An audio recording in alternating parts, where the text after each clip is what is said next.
C'est Une parti. slide sur deux, s'il vous plaît. Désolé. C'est bon, c'est bon. Bien, bonsoir à tous. Je suis très heureux de voir tout le monde aujourd'hui, du public dans la salle, du public dans la salle virtuelle, pour cette deuxième conférence de la semaine contre les discriminations organisée en ce mois de mai 2021 par le lycée Fénelon de Paris. La deuxième conférence, donc celle d'aujourd'hui, porte sur, on le verra, mais sur ce qu'on a appelé le sexe neutre dans le titre, c'est-à-dire, j'espère ne pas me tromper, sur l'intersexualité. Intersexualité n'est en aucun cas, il ne faudrait pas confondre l'intersexualité avec la transsexualité ou le transgenre, dont il sera question demain. En fait, comme je l'expliquais hier, la transsexualité renvoie au fait que des personnes n'ont pas de sexe, dont le sexe de certaines personnes ne peut pas être déterminé de façon biologique pour des raisons parce que pour des chromosomes, d'hormones, il y a différentes raisons et différentes formes d'intersexualité. Ce que je ne savais absolument pas, pour ainsi dire, jusqu'à 2017, où j'ai pris connaissance de cette vérité, de ce fait, parce qu'une jeune personne intersexuelle a déposé en septembre 2016 une plainte auprès du tribunal constitutionnel à Karlsruhe en Allemagne. Cette personne, qui s'appelle Vania, est née en 1989 et a été enregistrée sous le sexe féminin. Alors que, comme elle n'a qu'un chromosome X, elle n'a pas de sexe, elle ne rentre pas dans la case féminin ou masculin. Elle a donc demandé à l'état civil de prendre en compte ce fait. L'état civil allemand lui a répondu, on dirait presque à l'allemande, que ça n'était pas possible, ça n'était pas prévu. La seule solution était de ne rien mettre du tout. Vania a dit que rien du tout, une case vide, n'était pas l'équivalent d'une case où on prend en compte le fait que c'est une situation de fait, et a donc porté plainte en différentes instances et a échoué systématiquement jusqu'à donc cette plainte au plus haut niveau, à savoir le tribunal constitutionnel de Karlsruhe, qui lui a donné raison le 7 novembre 2017, je crois, en disant que le sexe biologique n'était pas un détail et qu'il était important que pour une personne que ce soit déterminé de façon claire. Ainsi, en 2017, l'Allemagne a rejoint la petite liste des pays pour qui ce fait d'ordre biologique est pris en compte de manière juridique. La première, si je ne me trompe pas, le premier pays à l'avoir reconnu, c'est l'Australie en 2003. Et on a depuis ce temps-là toute une série de pays, 2014 l'Inde, puis le Canada, la Colombie, l'Argentine, Malte, le Bangladesh, le Népal, le Pakistan, la Nouvelle-Zélande, le Danemark. Et suite à toute cette belle liste, je me suis demandé ce qu'il en était en France. Et c'est la raison pour laquelle j'ai pris contact dans le cadre de cette semaine, déjà l'an dernier, puisque nous avions prévu une semaine équivalente qui a dû, bien entendu, pour les raisons que l'on sait, être annulée en mai 2020. J'ai donc repris contact une deuxième fois avec Marie Minil, qui est maître de conférence en droit à l'université de Rennes et qui nous fait vraiment le plaisir et l'honneur de venir ce soir nous faire une conférence, nous éclairer sur ce sujet que je pense la plupart d'entre nous, dont nous ignorons tout. Et j'espère que je n'ai pas dit trop de bêtises d'ailleurs dans cette petite introduction. Je suis convaincu qu'elle me corrigera gentiment et je prie par avance d'excuser ses ignorances. C'est pour cela que nous l'avons invitée et que je lui cède la parole dès maintenant. Je tiens d'abord à vous remercier, Monsieur Weinmann, Frédéric. Merci beaucoup donc, pour cette invitation. Ça me fait extrêmement plaisir d'être devant vous ce soir pour vous parler justement donc, de cette question du sexe neutre qui s'est posée également donc, en France à peu près à la même période qu'en Allemagne, avec l'idée donc d'une présentation juridique, puisque c'est effectivement la matière dans laquelle j'enseigne à l'université. Donc, des réflexions juridiques sur justement cette question de la mention du sexe à l'état civil, cette question donc qui a été portée en justice plus spécifiquement sous le terme de sexe neutre, sachant que pour vous donner quelques éléments de contexte, donc j'ai fait une thèse de doctorat plutôt en bioéthique, droit médical, droit de la famille, sur les questions procréatives, avec une approche plutôt féministe du droit, c'est-à-dire de mobiliser donc le concept de genre pour avoir une approche critique des règles de droit, ce qui est une approche qui est plutôt minoritaire dans la discipline juridique, pour que vous en ayez quand même conscience et que vous puissiez savoir à peu près de quel point de vue je parle. Sachant que à côté de mon activité donc en tant qu'enseignante-chercheuse, avec d'autres collègues également universitaires, nous sommes mobilisés sur ces sujets en fait de société, à la fois la question justement des personnes intersexes, mais aussi des personnes trans, ou encore la question de l'ouverture de l'assistance médicale à la procréation aux couples lesbiens. Et donc on a notamment constitué il y a 2 ans déjà une association qui s'appelle le GIAPS, le groupement d'information et d'action sur les questions procréatives et sexuées, pour justement peser à partir de notre expertise juridique dans le débat public. Et donc, on est notamment intervenu dans le cadre des débats parlementaires relatifs à la loi de bioéthique sur ces questions-là et les questions intersexes, mais également et principalement la question de la filiation pour les couples de femmes une fois qu'elles auront accès à l'assistance médicale à la procréation.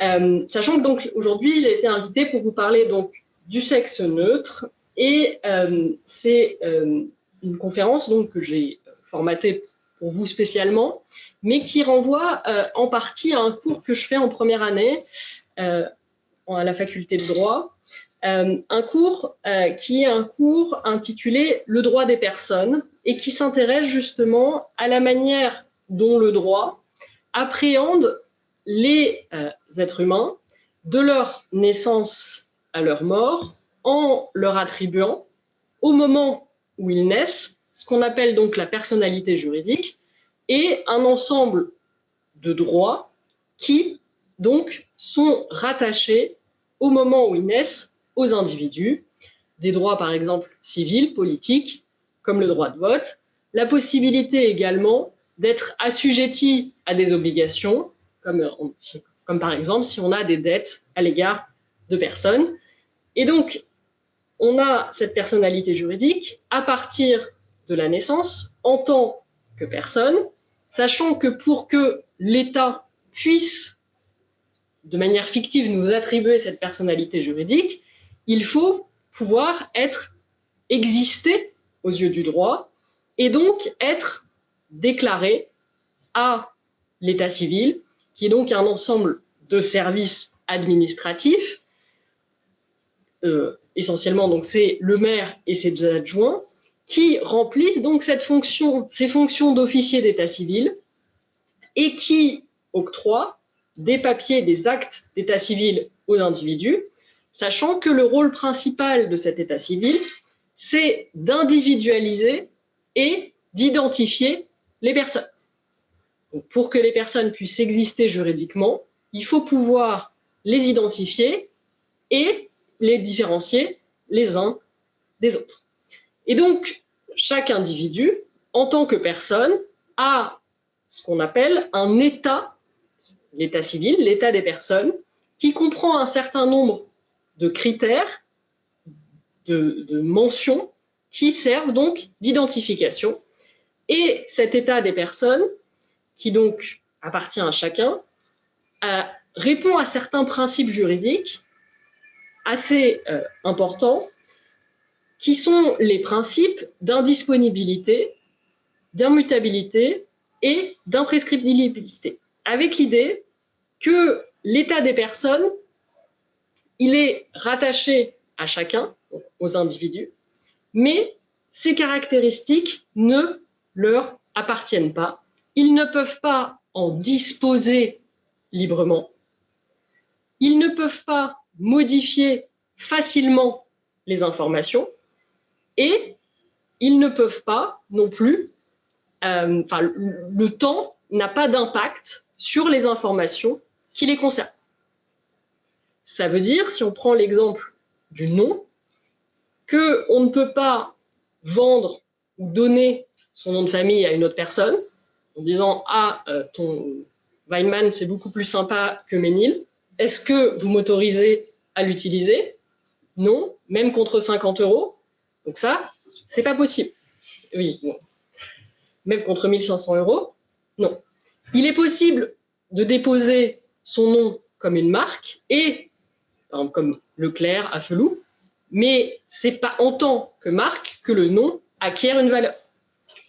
On ne peut pas non plus modifier son nom, même dans l'hypothèse où on se marierait. Mon nom resterait le même. Je ne pourrais utiliser, ou M. Weinmann ne pourrait utiliser qu'à titre d'usage, mon nom de famille, ou vice-versa. Et il y a une imprescriptibilité, c'est-à-dire que même si je n'utilise pas mon nom de famille, si j'utilise un pseudonyme, si je me fais appeler autrement, mon nom restera toujours le même. C'est-à-dire que l'usage du temps, l'écoulement du temps ne fait pas perdre de droit sur ce nom. Donc ça, c'est des principes qui, comme quasiment tous les principes en droit, ne sont pas absolus. C'est-à-dire qu'on a toujours une règle qui est présentée comme un principe, mais on a à chaque fois des exceptions. C'est-à-dire qu'effectivement, on a la possibilité parfois de disposer un petit peu de son nom, de pouvoir en changer, etc., dans des conditions qui sont strictement encadrées. Et donc, dans l'état des personnes, on retrouve une mention spécifique qui est celle du sexe. Puisque au moment de la naissance d'un bébé, il y a une obligation qui pèse sur les parents. Alors, en général, le père, puisque la mère est à la maternité, mais dans les grosses maternités, l'officier d'état civil se déplace même, qui est la déclaration de naissance. Déclaration de naissance qui est donc obligatoire et qui doit être faite dans les 5 jours de l'accouchement et qui permet d'identifier qu'il y a eu donc une naissance et qu'il y a une nouvelle personne qui sera donc définie administrativement par un acte de naissance qui sera immédiatement rédigé par l'officier d'état civil qui reçoit la déclaration de naissance. Et l'acte de naissance mentionne un certain nombre d'informations obligatoires, le jour, l'heure et le lieu de naissance, sachant que le jour, l'heure et le moment de la naissance détermine ensuite l'âge de la personne, qui détermine un certain nombre de droits, puisqu'on a la majorité ou des droits qui sont liés à l'âge de la personne. Ensuite, on a le sexe de l'enfant, qui est donc une mention obligatoire, ainsi que les prénoms qui lui sont donnés, le nom de famille et les prénoms, nom, âge, profession et domicile des pères et mères. Autrement dit, on établit également la filiation de l'enfant et donc on le rattache à ses parents. Donc on voit que l'idée, c'est d'inscrire par le droit l'enfant dans un environnement social, dans la société, en pouvant le rattacher à une lignée familiale, c'est le nom de famille, et au sein de cette famille, le différencier, par exemple, dans une fratrie, donc des autres enfants, avec des prénoms qui, lui, sont propres.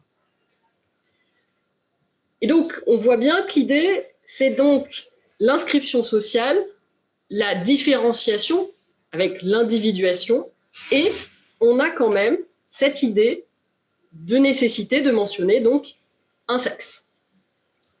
Sachant que là, on a, à l'article 57 du Code civil, les différentes mentions obligatoires, et on peut aussi avoir une lecture, on va dire, en négatif, et s'interroger sur les éléments qui ne sont pas contenus dans l'acte de naissance, mais qui pourraient être utiles pour identifier une personne, pour pouvoir avoir une lecture, on va dire, très administrative de celle-ci.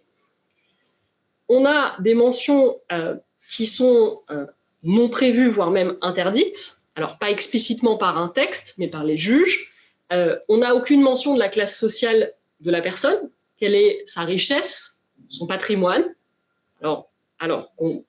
Les sociologues ont montré que c'était un élément qui était quand même relativement important pour déterminer le positionnement social d'une personne.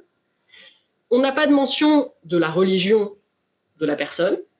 On n'a pas de mention non plus de son éventuelle orientation sexuelle. Alors peut-être que c'est compliqué de le déterminer à la naissance, mais ce n'est pas non plus une mention qui apparaît par la suite. L'idée, c'est pas de dire que c'est des mentions qui devraient faire partie de l'état civil ou de l'état des personnes, mais l'idée, c'est de réfléchir à pourquoi ces éléments ne prennent pas le même sens socialement que ceux qui font partie de l'état des personnes, et notamment le sexe. Puisqu'on a un certain nombre de discours qui, aujourd'hui, présentent l'état civil comme étant le réceptacle de tous les éléments d'identité des personnes. Ce qui est vrai, sauf que on a un certain nombre d'éléments qui définissent les personnes dans leur identité, comme par exemple la classe sociale, la religion, l'orientation sexuelle, qu'on ne retrouve pas pour autant à l'état civil. Ce qui est certainement pour le mieux, mais ce qui interroge sur la pertinence de la présence de cette mention du sexe à l'état civil, et qui montre qu'on peut se définir et qu'on peut définir son sexe même si celui-ci n'apparaît pas sur l'acte de naissance ou sur l'acte d'état civil. Donc on a cette mention du sexe qui est obligatoire sur l'acte d'état civil, et cette mention, elle apparaît dès la naissance, puisqu'on a une déclaration de naissance qui doit être faite dans les 5 jours. Sachant que donc, le sexe, qu'est-ce que c'est? Donc je vais essayer de le définir. Pour cela, j'emprunte une définition au Trésor de la langue française informatisée, qui définit dans le sens courant le sexe comme l'ensemble des éléments cellulaires, allant donc des spermatozoïdes qui ont des chromosomes X ou Y, aux ovules à chromosome XX, des éléments donc cellulaires, organiques, donc différents organes, hormonaux, avec donc des hormones plutôt masculines ou féminines, et ces éléments donc cellulaires, organiques et hormonaux, ils différencient l'homme de la femme et leur permettent de se reproduire. Et donc on voit que cette définition du sens courant du sexe, c'est en fait une définition qui repose sur des éléments biologiques, des cellules, des organes, des hormones. Et on a également une définition au sens juridique, et le sexe, c'est en fait celui qui est déclaré à la naissance et qui figure sur le registre d'état civil. C'est-à-dire que c'est le sexe dans lequel la personne est déclarée dans son acte de naissance ou dans les 5 jours suivant sa naissance. Et parfois, on parle de sexe assigné à la naissance, dans le sens où c'est celui qui a été donné à un nouveau-né, indépendamment d'une possible expression de sa part. Et donc, la question, c'est comment est-ce qu'on définit le sexe qu'on déclare à la naissance, sachant que le droit, les règles de droit, ne donnent aucune définition juridique du sexe, que ce soit du sexe masculin ou du sexe féminin, il n'est même pas clairement écrit, quand vous regardez l'article 57 que je vous avais mis précédemment, il n'est même pas clairement écrit que le sexe qui doit figurer dans l'acte de naissance, c'est nécessairement un sexe masculin ou un sexe féminin. Avec l'idée, en fait, qu'on a des normes tellement évidentes socialement qu'elles n'ont même pas besoin d'être précisées juridiquement. Donc, comment définir le sexe? Eh ben, l'idée, c'est de dire que normalement, il y a des chromosomes sexués masculins et des chromosomes sexués féminins. On a des organes qui sont des organes sexués plutôt féminins et d'autres masculins. Et pareil, des hormones masculines et féminines. Et théoriquement, ou en tout cas ça a été construit comme ça, médicalement, avec l'idée que c'est censé correspondre. Donc, les chromosomes, les organes, les hormones. Sauf que, dans certains cas, alors exceptionnels, sachant que c'est difficile en fait de définir clairement ce qu'on entend par exception, on a effectivement des cas où il est difficile à la naissance pour les médecins de se prononcer sur le sexe de l'enfant parce que les organes sexuels externes ne permettent pas de savoir si c'est clairement un petit garçon ou clairement une petite fille. C'est-à-dire qu'on peut avoir un clitoris qui est un peu plus gros que la moyenne, qui peut faire penser à un petit pénis, ou au contraire, un pénis qui paraît plus petit que la taille normale et qui donc pourrait faire penser à un gros clitoris.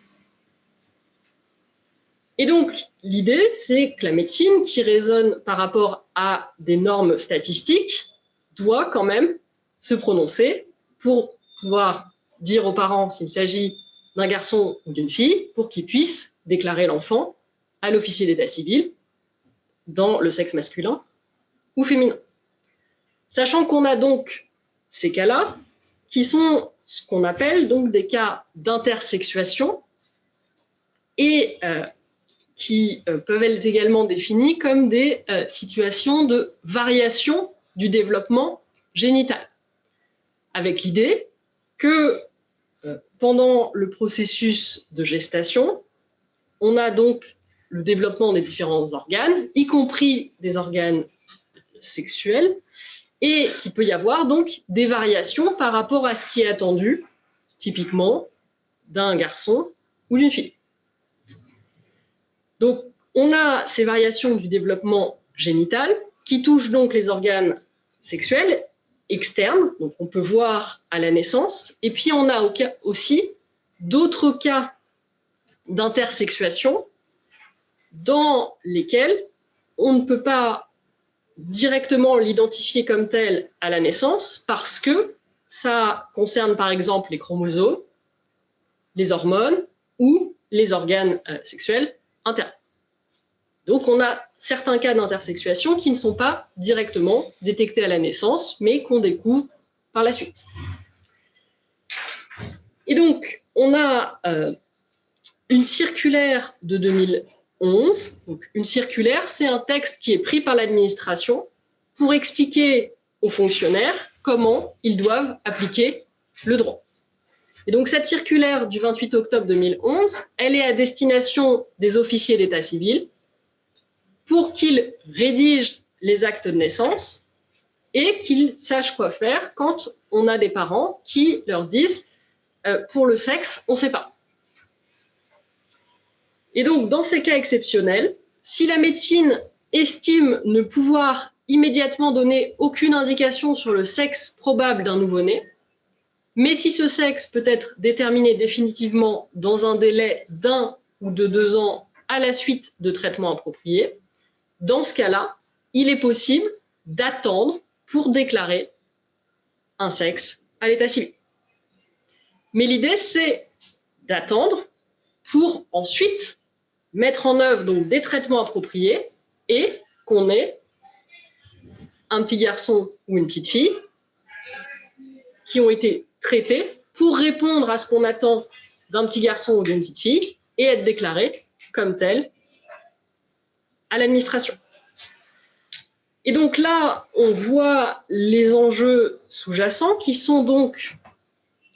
ont été mis en lumière par les personnes intersexes elles-mêmes lorsqu'elles ont atteint l'âge adulte, qui est que, en fait, leur première année de vie, leurs premiers mois de vie et leurs premières années de vie sont extrêmement médicalisés dans le but, la plupart du temps, uniquement de conformer leur apparence physique, leur organe sexuel, à une norme sociale et médicale de ce qu'est un petit garçon et ce qu'est une petite fille, et ce qui sera plus tard un homme, avec un pénis d'une taille suffisante pour que ce soit admis socialement, et de l'autre côté, une femme avec un vagin pour avoir des rapports hétérosexuels pénétratifs.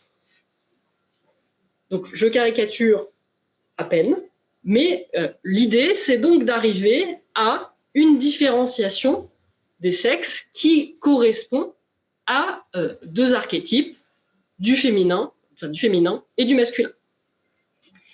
Et donc on a des enfants qui subissent des traitements médicaux, des opérations chirurgicales à un âge où leur organe sexuel ne leur sert à rien et surtout dont le seul but de ces opérations, c'est d'assigner un sexe, de conformer leurs organes sexuels à une norme sociale et médicale.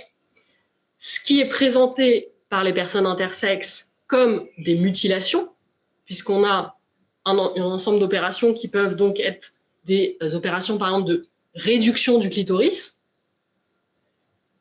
et de vaginoplastie, etc., qui sont des opérations extrêmement lourdes, qui donc sont subies dans le sens où elles sont mises en œuvre par les médecins sur des jeunes enfants et des nouveau-nés qui ne sont pas en capacité d'exprimer leur consentement. Puisqu'on a un principe en droit médical qui est du consentement à l'acte médical. C'est parce que vous avez été informé du traitement que vous l'acceptez. Donc il n'est pas possible de mettre en œuvre un traitement sans le consentement de la personne, sauf que quand il s'agit de personnes mineures, ce sont les parents qui donnent leur consentement. Sachant que le mineur est associé aux décisions médicales qu'il concerne en fonction de son degré de discernement, mais à quelques mois ou dans les premières années de vie, le degré de discernement d'un enfant est quand même très faible, voire inexistant. Donc on a cet enjeu fort qui est celui des mutilations, ou en tout cas des opérations chirurgicales, médicales, des traitements médicaux subis par les personnes intersexes à la naissance et dans les premiers mois et années de leur vie, sachant qu'une partie de ces opérations, voire la grande majorité, n'ont donc uniquement comme but de conformer les organes sexuels à la norme et non pas donc ne répondent pas à une nécessité médicale. Il n'y a pas d'enjeu vital pour ces enfants. Sachant que, en plus, il est possible que donc les médecins, avec les parents au regard des éléments cliniques, choisissent un sexe à l'enfant, donc lui assigne un sexe à la naissance, et que par la suite, en quelque sorte, on va dire, il se trompe, ou qu'en tout cas, il soit nécessaire ensuite de rectifier la mention du sexe par rapport au développement biologique ou hormonal de la personne. Sachant que, normalement, les actes d'état civil, si vous devez être amené à les modifier, cela laisse une trace. Avec l'idée que, comme c'est le réceptacle de l'identité civile de la personne, il faut que ça laisse une trace qu'il y a eu une modification. Donc il y a une procédure de rectification qui est possible et qui peut ne pas nécessairement laisser de trace puisqu'il y a un effet relativement stigmatisant.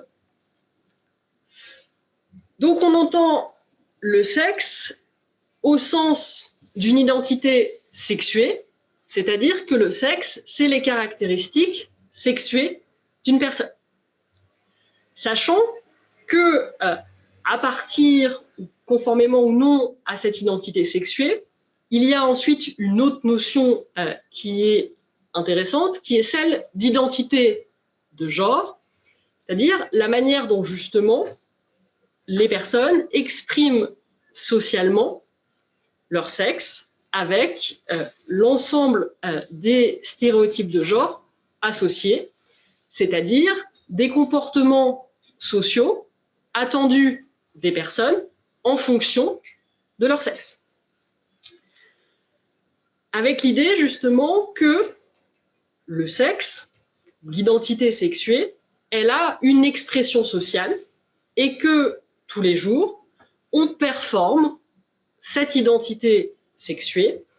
Et c'est ce que j'ai essayé de mettre en avant avec cette photo d'une drag queen de RuPaul Race, qui est que justement, il est tout à fait possible aussi de jouer avec les codes du genre et donc de performer un genre, une identité sexuée qui n'est pas forcément celle qui est celle de notre état civil, et avec l'idée qu'on peut performer un jour la masculinité, un autre aussi la féminité. Et donc l'expression sociale de notre genre peut ne pas correspondre à notre identité sexuée de manière ponctuelle ou plus durable, et que les individus sont donc soumis à ces stéréotypes de genre et qu'on attend donc d'un jeune garçon qu'il soit relativement viril, etc. Et au contraire, des femmes, une forme de féminité, pas trop non plus, parce que ensuite ça devient problématique, mais ce qu'il faut pour être assez féminine sans être trop aguicheuse. Donc on a cette idée d'identité sexuée ou d'identité de genre, sachant que lorsque les médecins regardent l'identité sexuée de l'enfant ou ses caractéristiques sexuées, ils le font déjà avec ce qu'on appelle les lunettes du genre. C'est-à-dire qu'ils ont une lecture sociale, en grande partie médicale, mais pas seulement, de ce qu'ils constatent sur l'enfant. Et donc c'est ce qu'il faut bien avoir en tête, c'est qu'on n'a pas d'un côté l'identité sexuée qui serait biologique et de l'autre l'identité de genre qui serait sociale. Tout est social. La question, c'est quelle place on laisse à la biologie et pourquoi justement on a uniquement 2 catégories de sexe alors qu'on a un panel beaucoup plus important de possibilités d'expression à la fois biologique et sociale. Donc on a ce que je voudrais pas à la fin de cette conférence, c'est que vous pensiez que l'identité sexuée c'est du biologique, c'est les intersexes, et que l'identité de genre c'est du social, c'est les personnes trans. C'est pas exactement ça, dans la mesure où on a effectivement une dimension biologique plus importante chez les personnes intersexes, mais qu'on a quand même ces stéréotypes de genre qui sont particulièrement présents de la part de la société, des parents et de leurs amis, de leur famille qui demandent est-ce que c'est un garçon, est-ce que c'est une fille, des médecins qui veulent faire au mieux pour que l'enfant puisse être bien intégré socialement et une identité en tant que petit garçon, petite fille, femme et homme par la suite qui soit correcte. Donc on a principalement 2 enjeux qui sont liés à l'existence obligatoire d'une mention du sexe à l'état civil, avec donc 2 catégories effectivement de personnes qui sont concernées principalement par cette mention, pour qui la mention est plus problématique que les autres, parce qu'on est tous concernés par cette mention. D'un côté, on a donc les personnes trans, qui effectivement étaient désignées initialement à la fois par les médecins et les juristes comme des personnes transsexuelles, donc avec l'idée de transsexualisme, sachant que le terme est un peu daté. Je le dis gentiment. Et que aujourd'hui, on parle plus volontiers des personnes transgenres ou trans, tout simplement, avec l'idée qu'il peut y avoir donc effectivement des personnes qui médicalisent leur transition ou pas, et qui changent ou non ensuite leur état civil, la mention de leur sexe à l'état civil. Sachant que on a donc en revers des personnes trans, les personnes cisgenres. Donc je vous ai mis une capture écran d'un tweet de Christine Boutin. Je ne sais pas si elle est connue chez les plus jeunes, mais savoureux, qui date de 2016, dans laquelle elle a découvert, donc le 6 octobre 2016, qu'elle était cisgenre. C'est-à-dire que le sexe qui lui a été assigné à la naissance est conforme à son expression de genre. Et donc c'est toujours effectivement bien de mentionner. Donc ça, c'est un des enjeux, une catégorie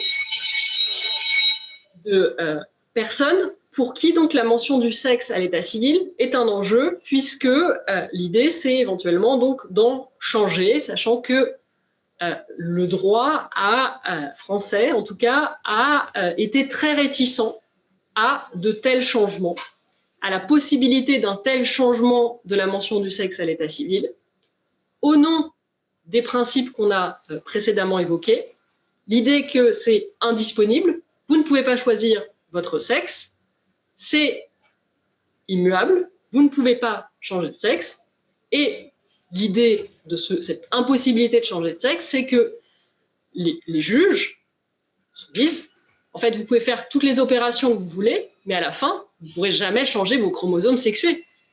Donc finalement, vous ne pouvez jamais changer de sexe.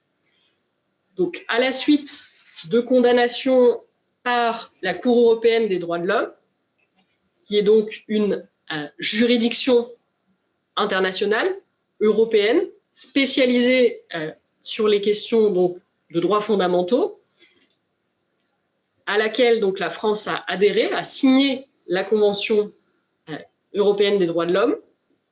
Et donc on a un certain nombre d'affaires qui sont portées devant cette cour par des justiciables, des personnes qui ne sont pas satisfaites du traitement qui leur est réservé en France. Et donc là, c'était en particulier donc, par les juges français qui refusaient systématiquement la possibilité du changement de sexe. Et donc, à la suite de ces condamnations, il a été reconnu possible, dans des conditions très strictes, d'obtenir donc le changement de la mention de son sexe à l'état civil. Donc, la question des personnes trans, on ne va pas la traiter directement, mais c'est intéressant de l'avoir quand même en tête pour justement les différencier des personnes intersexes et réfléchir aussi à l'impact que pourrait avoir la reconnaissance d'un sexe neutre en droit français sur les personnes trans. Puisque la mention du sexe neutre ne serait pas nécessairement réservée, si un jour elle existait, aux personnes intersexes. Donc l'autre sujet, c'est celui qui nous intéresse, c'est donc les personnes intersexes ou intersexuées, sachant que de la même manière, le terme d'intersexuel ou d'intersexualité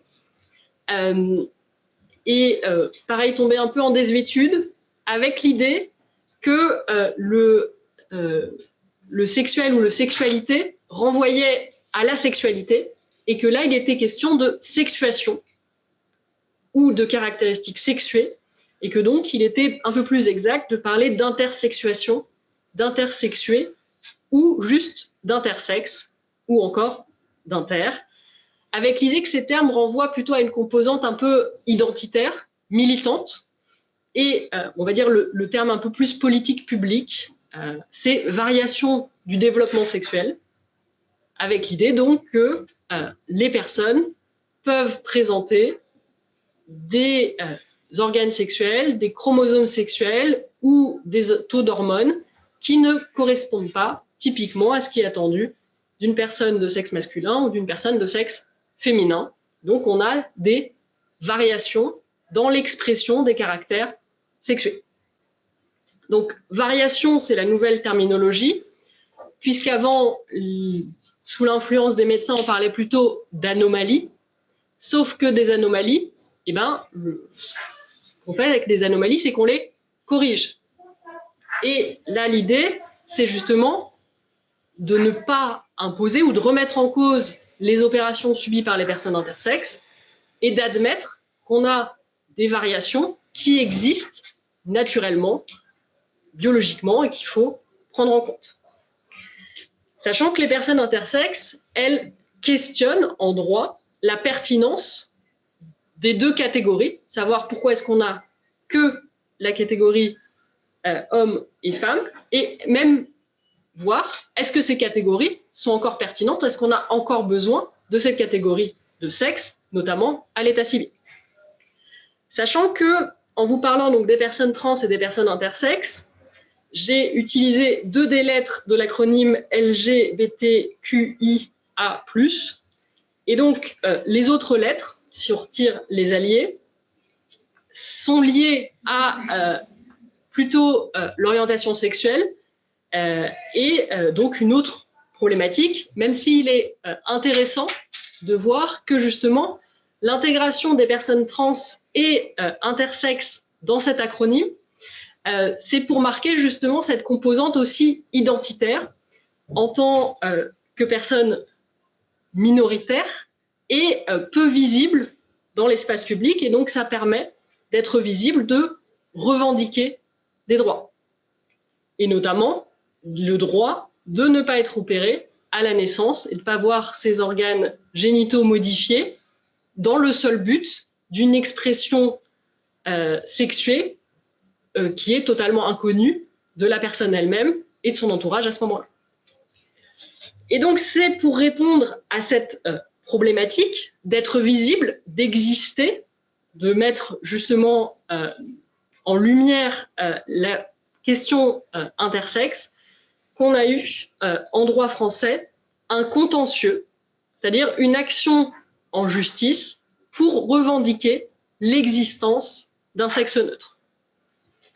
Et donc ce contentieux, il a été porté par une personne intersexe, aidée donc d'avocats et également de juristes qui justement militent pour les droits des personnes intersexes.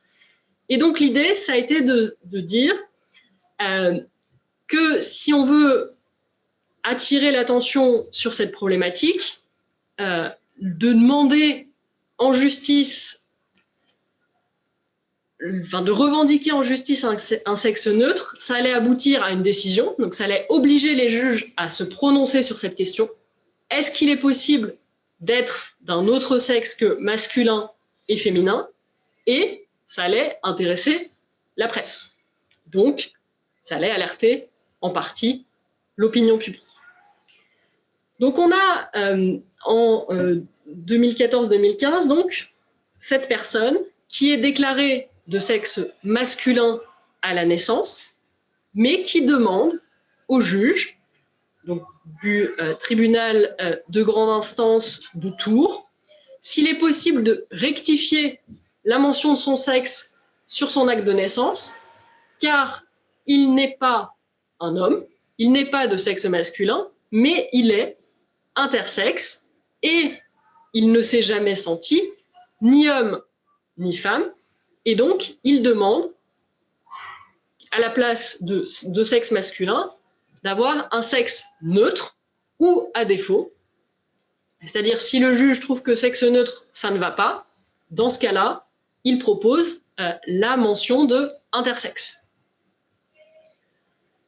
Sachant que devant les juges, donc, il produit des certificats médicaux qui attestent donc de son intersexuation, et il produit un certain nombre de témoignages pour dire que il a un comportement social, des vêtements, etc., qui ne sont ni du sexe masculin, ni vraiment du sexe féminin, qu'il est donc d'une certaine forme de neutralité. Le tribunal de grande instance de Tours, le 20 août 2015, fait droit à sa demande. C'est-à-dire que ils acceptent de rectifier la mention de son sexe sur l'acte de naissance. Avec l'idée que ça se saura peut-être pas. Sachant que donc cette décision, elle est prise au regard des éléments factuels fournis par la personne qui fait la demande. C'est-à-dire que les certificats médicaux, les différents témoignages, les photos, etc. sont suffisamment convaincants pour les juges pour admettre qu'effectivement, ce n'est pas ni un homme, ni une femme, mais une personne qui se situe juste entre les deux et donc pourrait répondre à une définition de sexe neutre.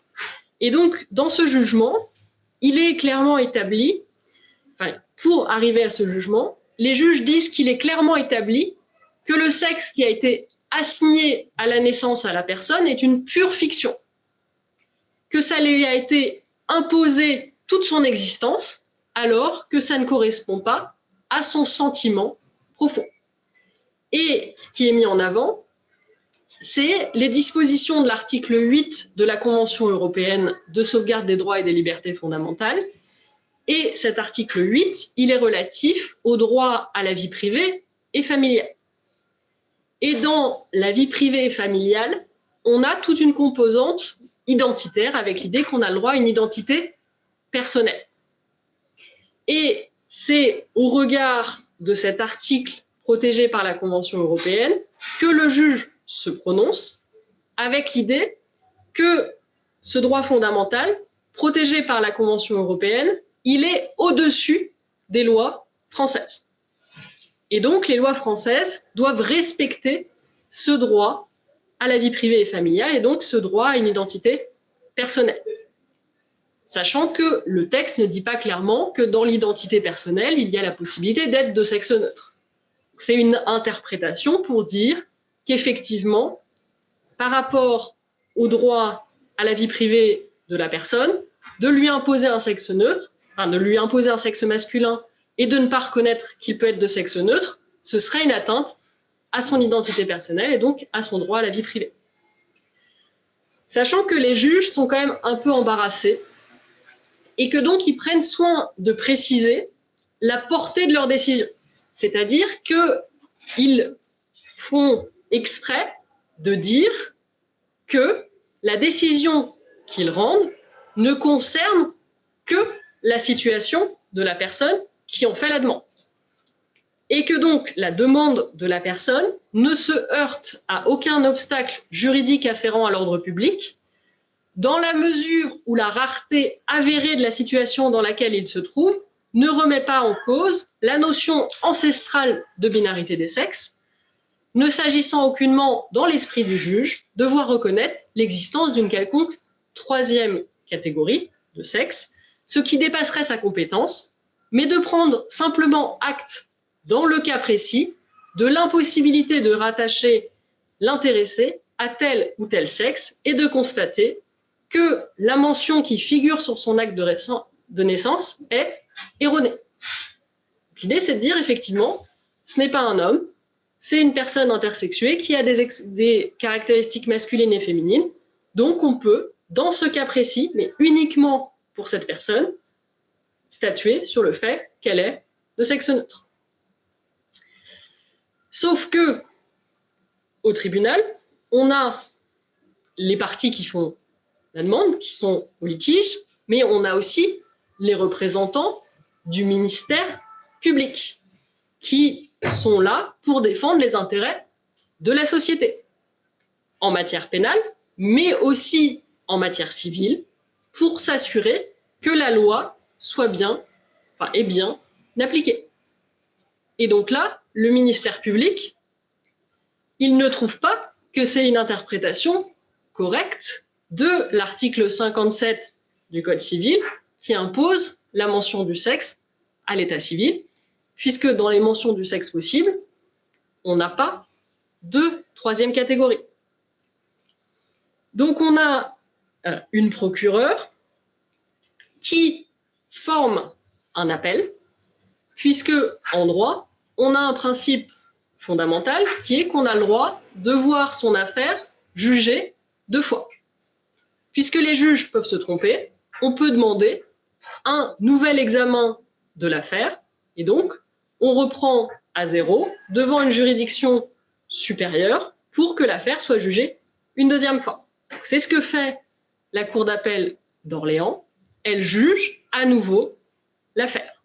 Et donc elle doit se prononcer à nouveau pour savoir s'il peut être fait droit à la demande de la personne d'être de sexe neutre ou, à défaut, intersexe. Sachant que donc là, la procureure, elle fait valoir qu'on est dans l'obligation de déclarer un sexe à la naissance, qu'il n'y a que deux sexes possibles, que certes, on a l'Assemblée parlementaire et le commissaire aux droits de l'homme du Conseil de l'Europe qui recommandent de reconnaître les personnes intersexes, mais c'est uniquement une recommandation. La France n'est donc pas obligée de le faire. Et de la même manière, on n'a aucune décision de la Cour européenne des droits de l'homme qui nous oblige à reconnaître un sexe neutre à l'état civil. Et donc, il est tout à fait possible de porter atteinte en partie au droit à la vie privée et familiale de la personne par une loi, l'article 57 du Code civil, qui répond à un but social important qui est l'organisation juridique de la société. Et donc, le refus d'autoriser cette mention de sexe neutre n'apparaît pas disproportionné au regard de l'objectif qui est de concilier la fiabilité de l'état civil, donc il nous faut des hommes et des femmes à l'état civil, et le droit de chacun au respect de son identité sexuelle et de sa vie privée. C'est pas parce que vous avez une mention masculine ou féminine à l'état civil que ça porte une atteinte disproportionnée à votre identité sexuelle et votre vie privée, puisque vous pouvez finalement ensuite faire ce que vous voulez. Mais l'état civil, c'est deux catégories, c'est la binarité des sexes. Donc le demandeur fournit à nouveau un ensemble d'éléments factuels.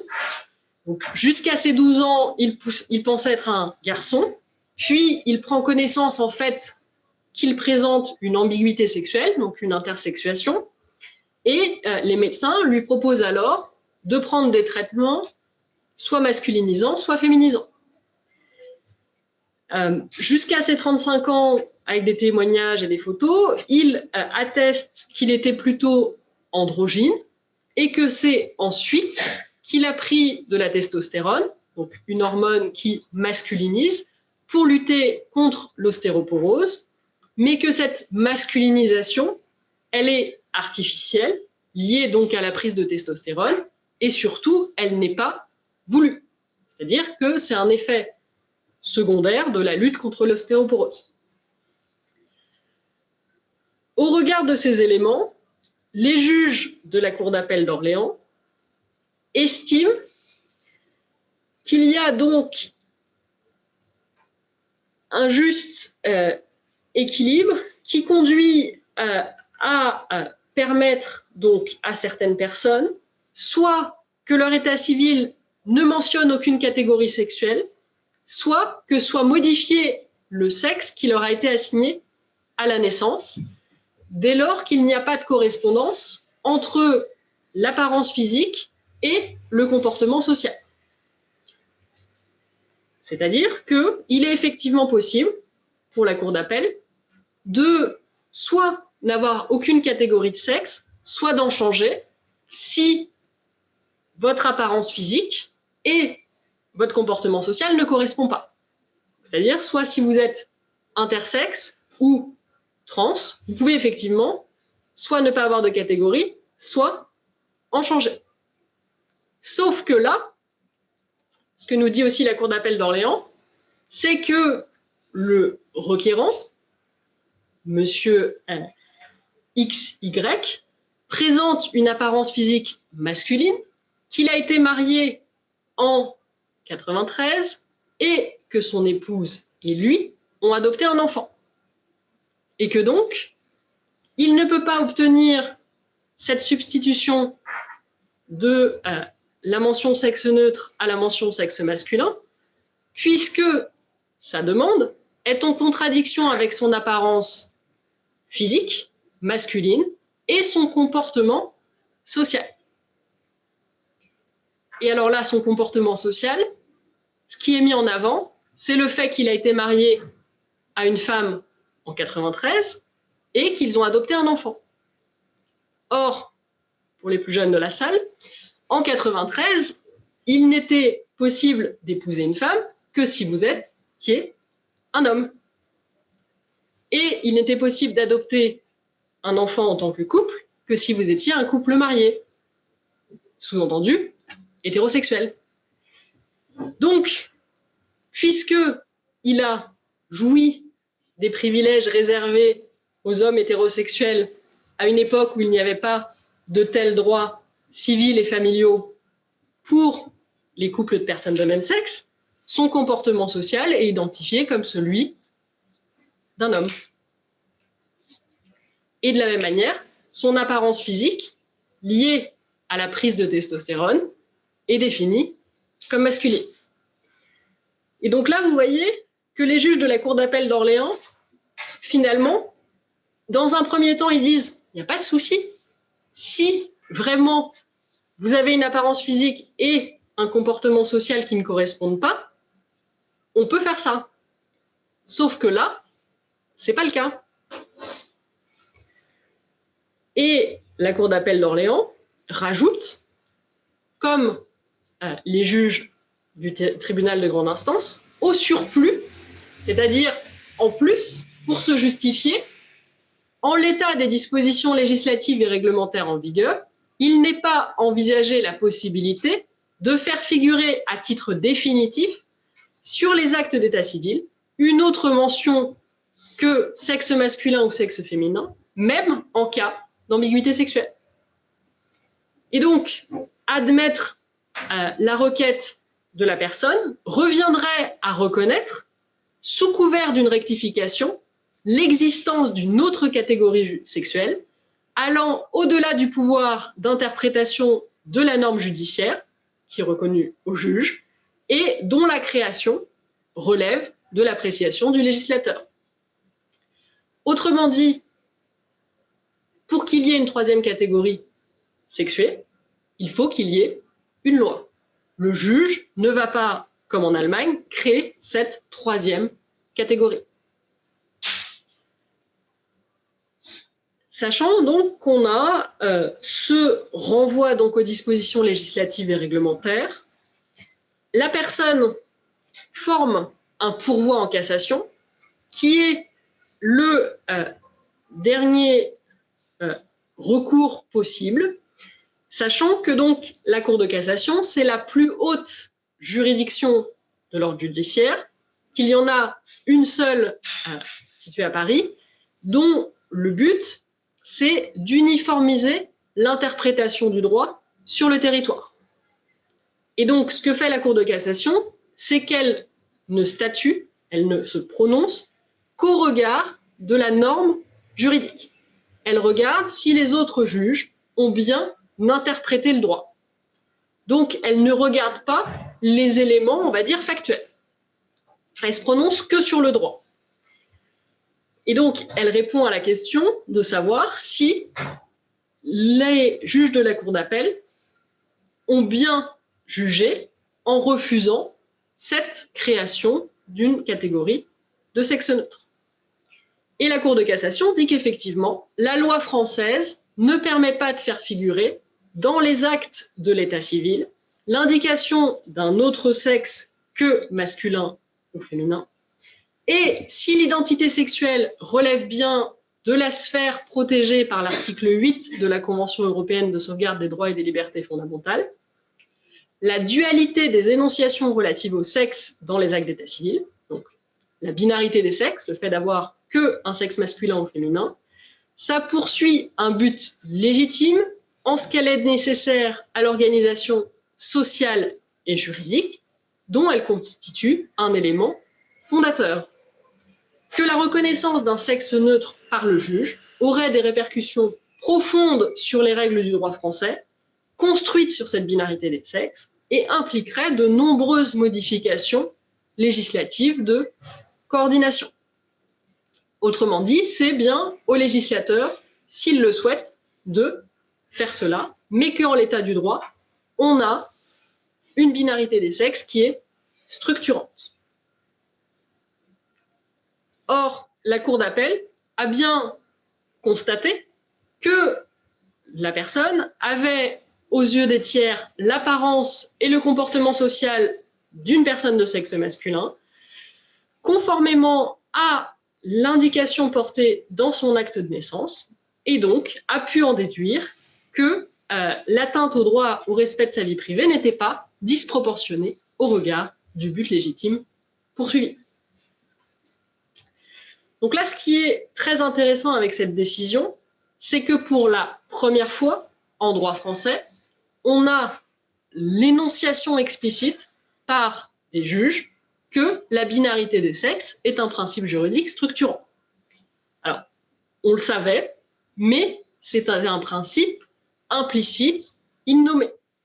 Ce qui fait un petit peu penser à, justement, cette différence des sexes, puisqu'en fait, c'est pas tant la binarité des sexes que la différence des sexes qui est aussi structurante, c'est-à-dire le fait d'avoir des hommes d'un côté et des femmes de l'autre, et le fait, en fait, qu'on a un régime politique qui est celui de l'hétérosexualité, dans lequel donc ce sont donc les hommes et les femmes qui, ensemble, forment famille.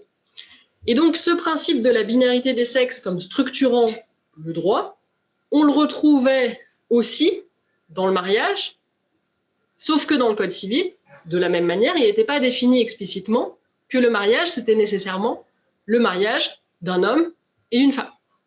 On nous expliquait seulement à quel âge on pouvait se marier et dans quelles conditions.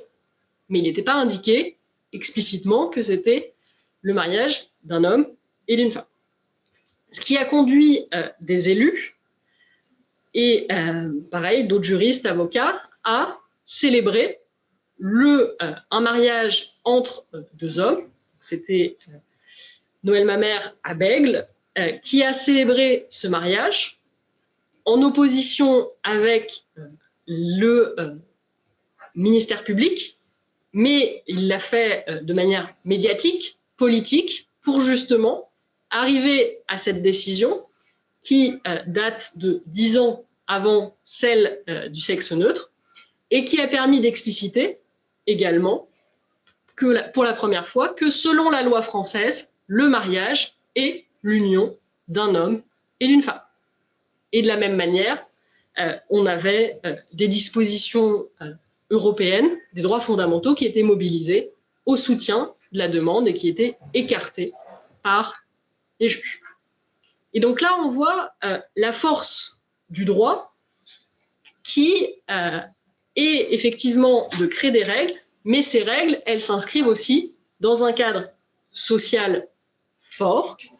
Et les juges, en interprétant le droit, se font donc les gardiens de l'interprétation des règles de droit, mais surtout donc de cet ordre social, ce qui n'empêche pas le législateur d'adopter par la suite un texte différent, comme dans le cas donc, de la loi du 17 mai 2013 ouvrant le mariage aux couples de personnes de même sexe, le législateur pourrait tout à fait, et d'ailleurs il y a été invité, ou en tout cas on lui a renvoyé la responsabilité, de créer une autre catégorie de sexe que celle du féminin et du masculin. Sachant qu'on peut se poser la question de la pertinence de cette troisième catégorie, voire même de la dénomination de sexe neutre, puisque on peut effectivement, le contentieux que je viens de vous présenter, il a un intérêt majeur qui est de rendre visibles les personnes intersexes et d'interpeller sur leur situation, et notamment la question des opérations médicales. Mais vous voyez bien que quand on dit sexe neutre, et quand on dit que la personne n'a ni le comportement d'un homme ni celui d'une femme, moi j'ai un petit peu de mal à voir très exactement comment on peut être de sexe neutre. Est-ce que ça veut dire ça veut dire qu'il faut quand même à un moment renvoyer des comportements sociaux, des vêtements, des attitudes à l'un et à l'autre sexe. Et donc, on renforce d'une certaine manière aussi les stéréotypes de genre. Ça voudrait dire qu'il faudrait mal parler tout en étant maquillé un peu, mais habillé avec des vêtements très masculins. Si la personne met une robe, il faut au contraire qu'elle compense avec un vêtement ou un attribut qui relèverait plutôt de la masculinité pour arriver sur une sorte de compensation entre ce qui relève du féminin ou du masculin. Donc on n'a pas accès malheureusement exactement aux pièces pour pouvoir définir comment est-ce qu'on arrive à un sexe neutre, mais c'est pas évident puisque ça oblige à définir ce qui est vraiment du masculin, ce qui est vraiment du féminin, et comment est-ce qu'on peut arriver à un entre-deux, sachant que si cette catégorie de sexe neutre est créée, si elle avait été créée, est-ce que seules les personnes intersexes auraient pu y accéder? Est-ce qu'on aurait pu avoir des personnes trans qui demandent à changer leur mention du sexe et à qui les juges auraient dit d'accord, pour le moment, moi je ne vous vois pas trop comme un homme, pas encore. En attendant, on va vous mettre dans la catégorie sexe neutre. Continuez la musculation et la testostérone, revenez dans 2 ans. Ou, au contraire, l'épilation laser, ouais, c'est cher, mais bon, économisez et vous revenez après.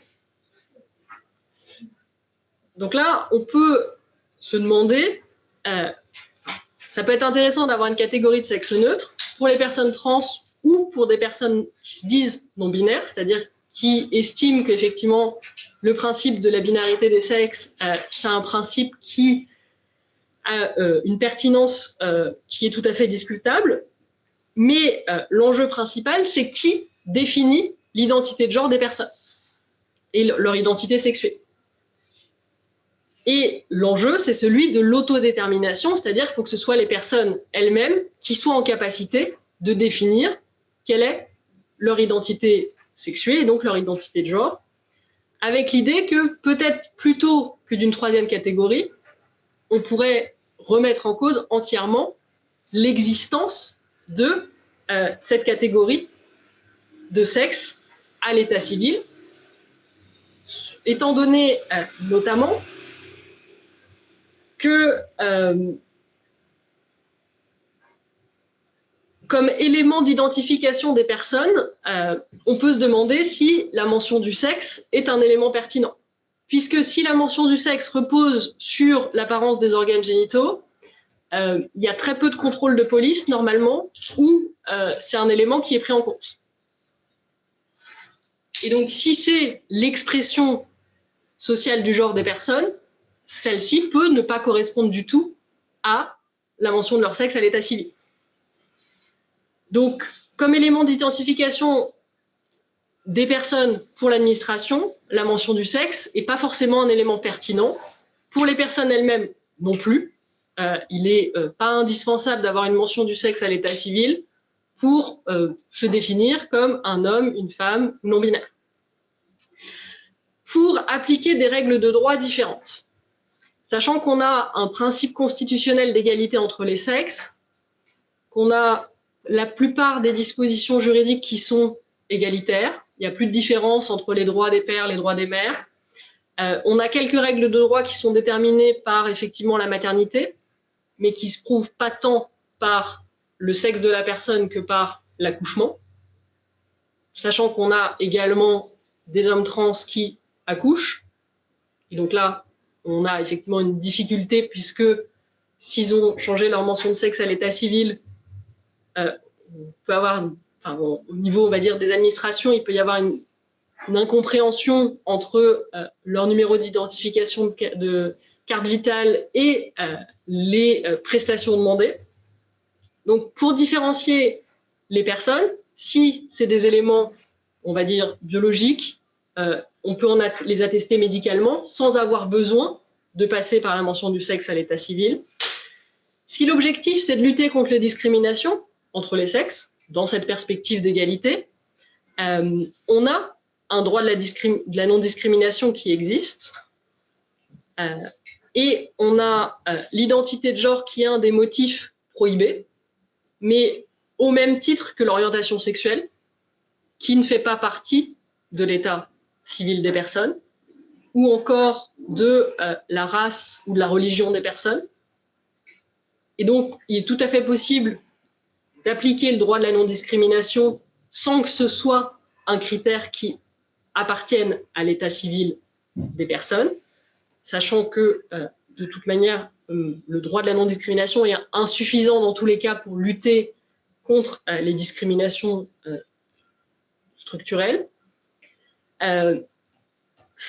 Certains font valoir que donc le droit de la non-discrimination serait moins efficace, ou de la même manière, comment est-ce qu'on pourrait promouvoir l'égalité entre les sexes, et notamment la parité, si on ne sait plus si les gens sont des hommes ou des femmes, sachant que l'idée, c'est pas de faire disparaître les expressions de genre des personnes et la binarité des sexes dans la société, mais uniquement de supprimer la mention du sexe à l'état civil.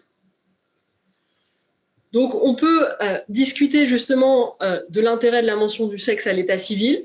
Et donc là, on est dans un débat un peu plus général, sachant que pour les personnes intersexes, la situation n'est pas réglée, même si on a des évolutions législatives qui sont envisagées dans le cadre de la loi de bioéthique, avec l'idée d'une meilleure prise en charge médicale des personnes qui présentent à la naissance donc une variation du développement génital, avec l'idée donc d'une concertation pluridisciplinaire pour proposer toutes les options thérapeutiques aux parents, y compris l'abstention thérapeutique, avec la mention de ces éléments et de ces informations dans le dossier médical de l'enfant, pour qu'il puisse être informé une fois adulte de quelle était la situation exacte à la naissance, quels ont été les choix qui ont été faits, pourquoi et quelles opérations il a subies.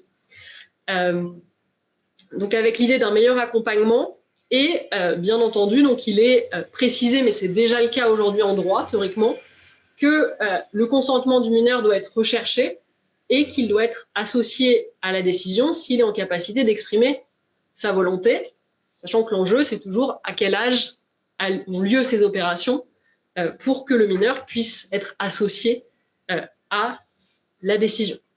Donc on a un volet vraiment médical qui vise à mieux connaître et mieux encadrer les opérations, et donc réduire la prise en charge au maximum à ce qui est nécessaire, et un volet également, on va dire, plus droit civil, avec l'idée de faciliter la rectification de l'indication du sexe de l'enfant, mais cette rectification de l'indication du sexe de l'enfant, elle intervient que s'il est médicalement constaté que son sexe ne correspond pas à celui figurant sur son acte de naissance. Et donc, ils font une preuve médicale avec l'idée vraiment que c'est biologiquement que le sexe n'est pas celui qui a été déclaré à l'état civil, sachant qu'on pourrait avoir une lecture plus ouverte, puisque, par exemple, concernant les personnes trans, l'idée, ça a été justement de démédicaliser le changement de sexe, avec l'idée que c'est sur des éléments sociaux que le changement de la modification du sexe est possible. Et donc, pour les personnes intersexes, on pourrait également se fonder sur des éléments sociaux et non pas sur des éléments biologiques ou médicalement constatés, alors que finalement, la pertinence de l'approche purement biologique du sexe est tout à fait discutable. Donc on a des évolutions législatives qui sont envisagées dans le projet de loi de bioéthique, sachant que ce projet, donc, qui a été présenté devant l'Assemblée nationale en juillet 2019, est en troisième lecture devant l'Assemblée nationale prochainement, et ensuite devant le Sénat.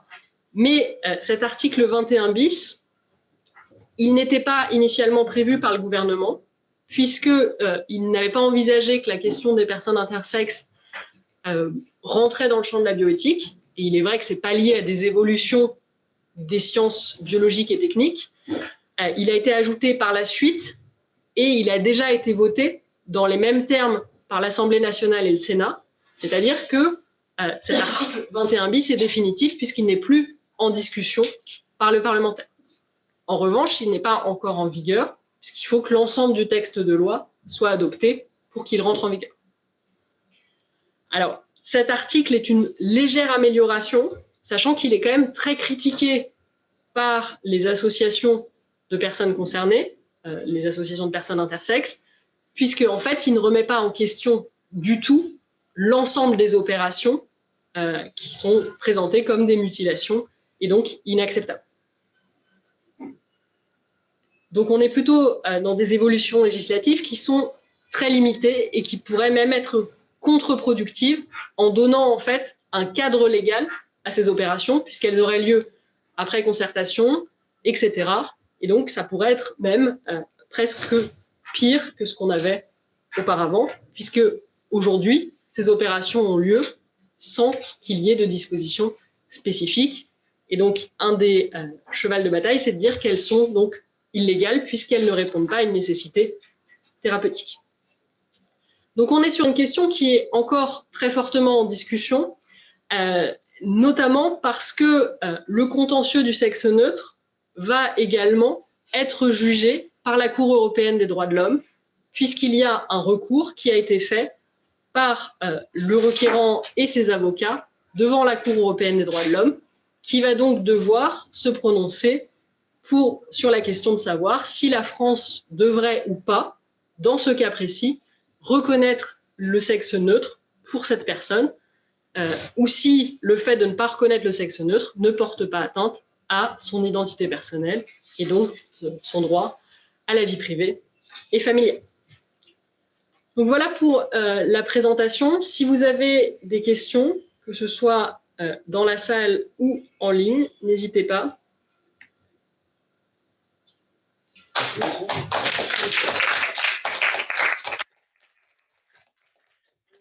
Bon, merci beaucoup, merci infiniment pour tout ce que nous avons appris. Enfin, je pense que tout le monde, autant que moi, j'ai appris non seulement du point de vue terminologique, mais même du point de vue des faits, une énorme quantité de choses. Et surtout, c'est extrêmement stimulant. Il y a plein de réflexions qu'on ne se faisait même pas en arrivant ici.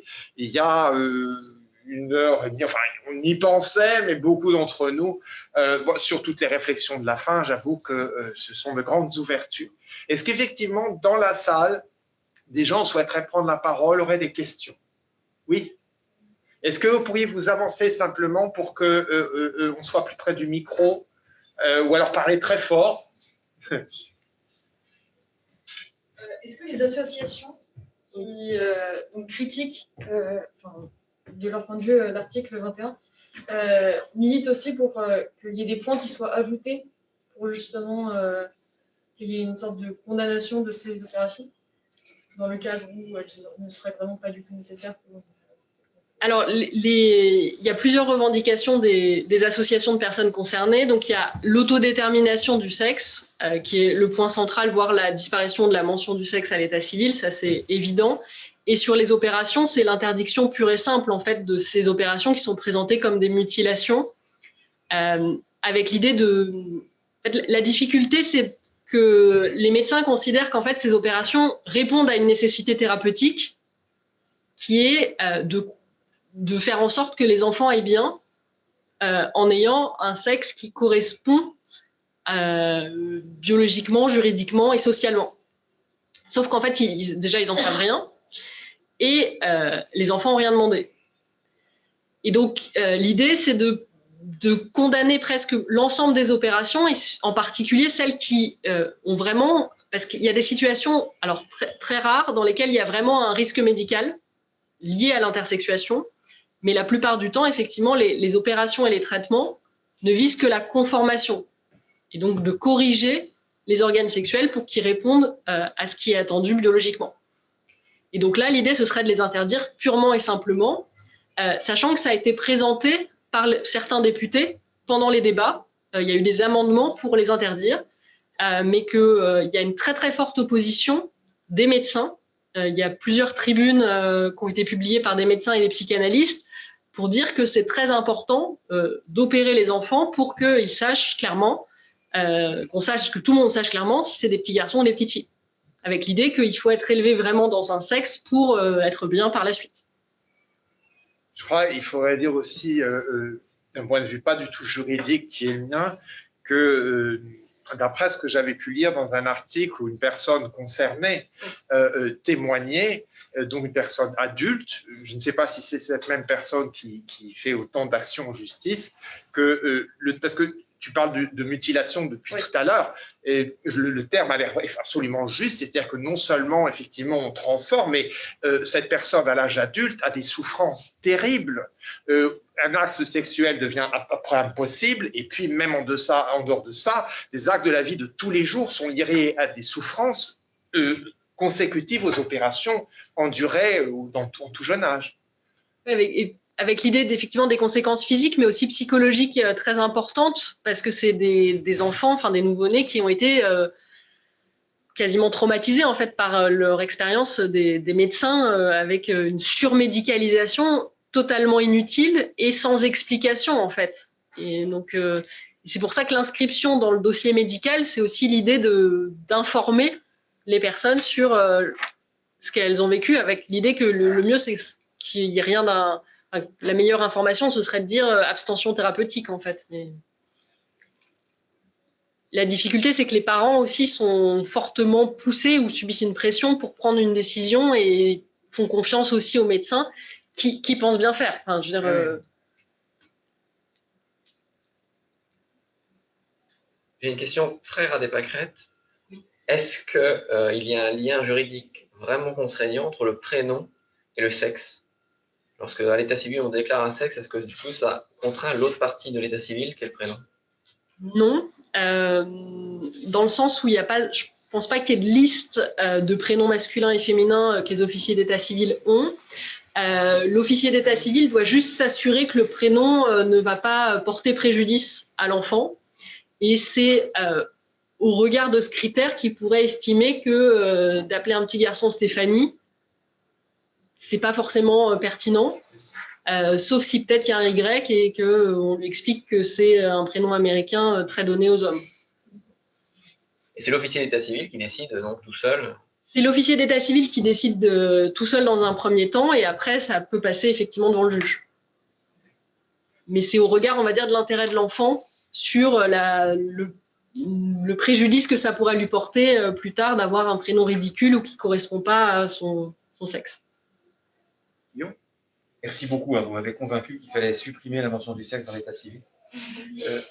Juste une question qui vous s'adresse à vous-même.